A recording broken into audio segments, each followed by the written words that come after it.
effect only origins is a really handy way to, move your origin without having to move your 3D cursor at all. So if I just go over in my N panel, press the N key, and under tool, I just go under options, transform, effect only origins.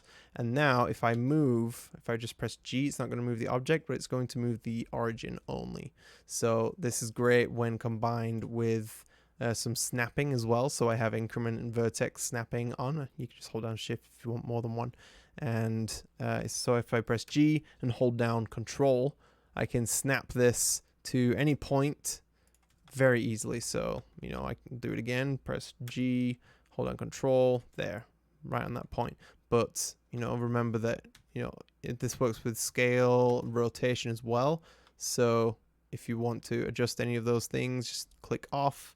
Now everything works like normal. So this beats having to select one thing, press Shift S, cursor to selected, go back into object mode, right click, set origin to 3D cursor. Instead, you can just do effect only origins, G snap, G snap, G snap.